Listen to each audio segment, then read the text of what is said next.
Hello everyone, and welcome to the first episode of my new gaming series, Very Japanese Games, in which I review games that never had a release outside of Japan on consoles.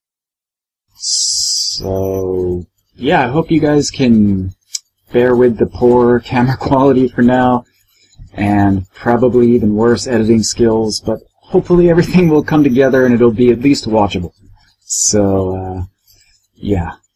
So, yeah, well, let's get into it. We'll, today, because it's the first episode, I've gotta go all out with the big guns right away.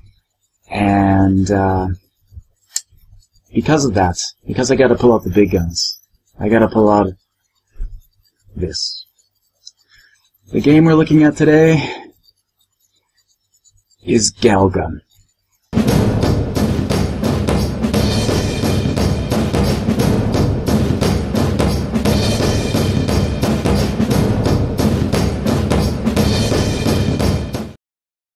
So the game starts in the only way it can. Goofy.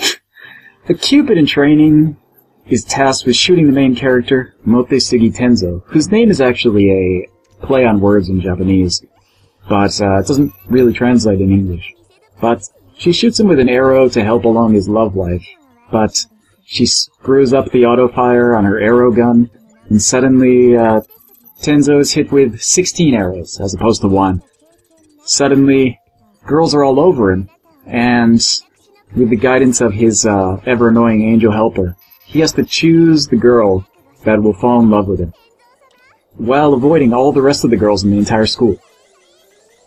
So, the only twist here is that he has to do it before the sun goes down. If the sun goes down and he doesn't choose his target, and she doesn't fall in love with him, then he'll never have another girlfriend for the rest of his life. So that's the basic story.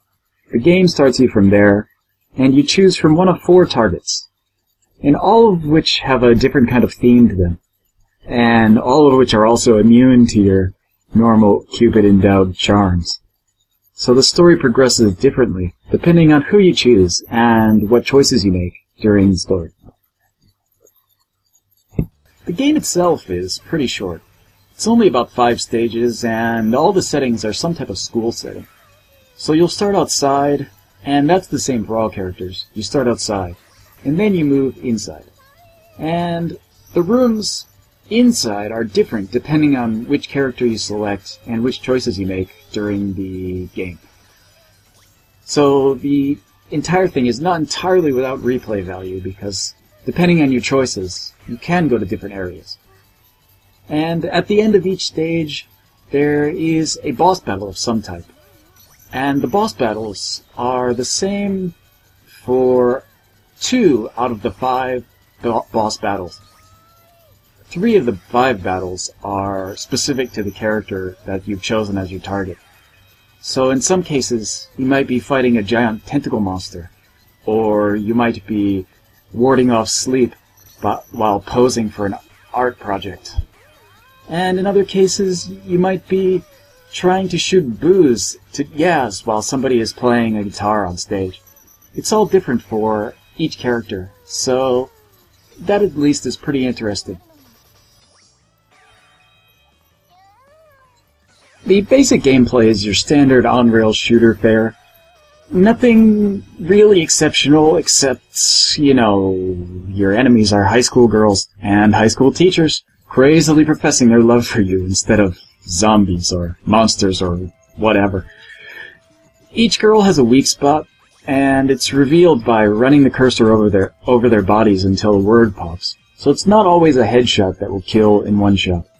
But if you do kill in one shot, it's called an ecstasy shot, where the girl will crumple to her knees in seemingly orgasmic pleasure, and she'll be surrounded by hearts. And you can there's a multi-enemy attack can drop multiple enemies at the same time, called a Doki Doki mode, which is pretty much perv mode. You get one girl model on screen, and you can kind of scan her entire body for specific areas, and it's kind of like a peeping up people's dresses mode, which is exactly the type of game this is. So, yeah, perv mode or Doki Doki mode is a necessary part of the game.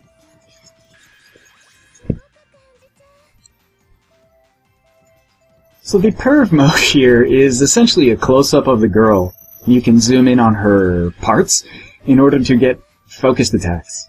And once the meter is filled, she'll have the kind of super orgasm that takes out all the girls on screen.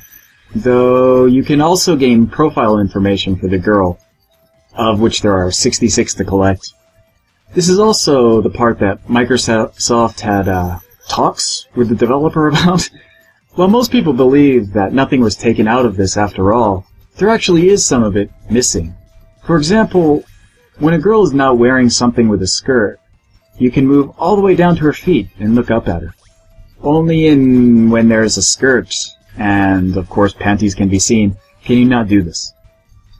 You can still shoot them from behind, and I guess the perv level is still mostly preserved. But I'm sure there are really angry Japanese fans that they can't get the perfect panty shots that they want.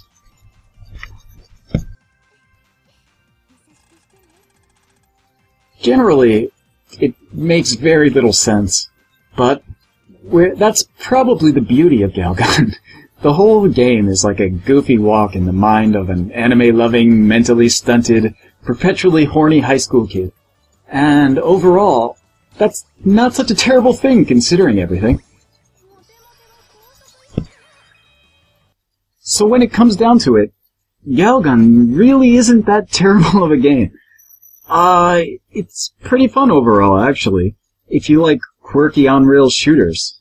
And if you're really into anime schoolgirls seemingly being overtaken by orgasmic ecstasy, maybe you'll never need to buy another game again.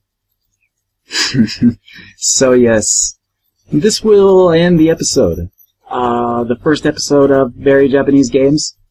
And I hope you guys enjoyed it. And definitely check back in next time. See you then.